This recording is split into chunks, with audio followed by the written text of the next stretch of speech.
Benarkah kita tidak butuh Tuhan? Aku telah melihat segala perbuatan yang dilakukan orang di bawah matahari, tetapi lihatlah, segala sesuatu adalah kesia-siaan dan usaha menjaring angin. Pengkhotbah pasal 1 ayat 14. Salah satu spot yang dianggap penting dan menarik dalam sistem peribadahan kita adalah ruang kesaksian yang khusus menampilkan tokoh-tokoh terkenal sebagai pebisnis, profesional, pejabat publik, atau tokoh penting di bidang lainnya yang dianggap sukses. Seringkali mereka diundang secara eksklusif untuk memberikan kesaksian yang tentu saja menarik. Materi kesaksian biasanya seputar kesuksesan mereka dan andil Tuhan yang bernuansa mujizat. Jadi intinya disaksikan bagaimana hebatnya Tuhan sehingga mereka bisa sampai di posisi seperti sekarang.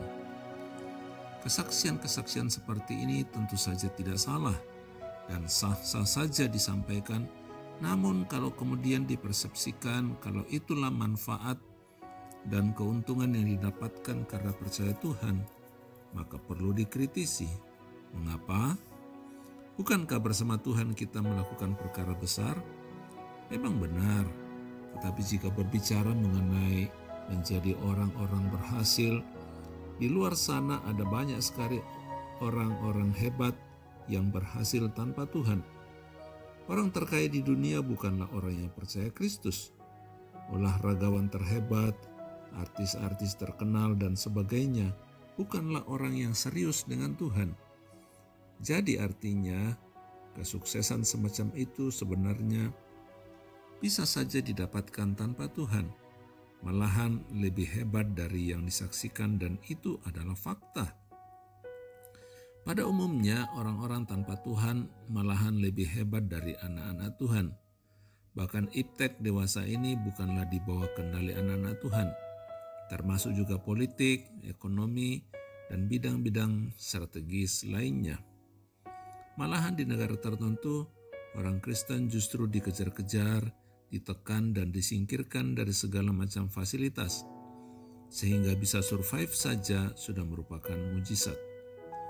Jika demikian, menjadi pertanyaan, apakah manfaatnya menjadi pengikut Kristus? Apakah maksud Tuhan dalam hidup kita jika pada akhirnya tetap kalah dibandingkan orang-orang yang tidak percaya? Di 1 Korintus pasal 15 ayat 19 dikatakan, jikalau kita hanya dalam hidup ini saja menaruh pengharapan pada Kristus, maka kita adalah orang-orang yang paling malang dari segala manusia. Artinya, pengharapan kita pada Kristus bukan fokus pada hal-hal yang fana, karena semuanya itu relatif dan sementara. Tentu kita tidak sedang menghibur diri jika hal-hal itu tidak tercapai, tetapi sadarilah apa yang menjadi kehendak Allah dalam hidup kita, dan itu adalah soal kekekalan. Sementara untuk mendapatkan yang fana, seperti kekayaan, prestasi, reputasi, dan sebagainya, manusia sebenarnya sudah punya potensi dalam dirinya, hanya perlu bekerja dan berlatih untuk itu, dan jangan malas, lalu mengandalkan mujizat terjadi. Memang ada orang-orang tertentu yang mendapat panggilan berkiprah di bidang kefanaan ini, tetapi semua untuk kepentingan Tuhan yang kekal dan bukan untuk kepentingan manusia. Kalau kita, cukupkanlah dengan apa yang ada pada kita hari ini. Haleluya. Kemalasan jangan menjadi alasan untuk berharap mujizat terjadi.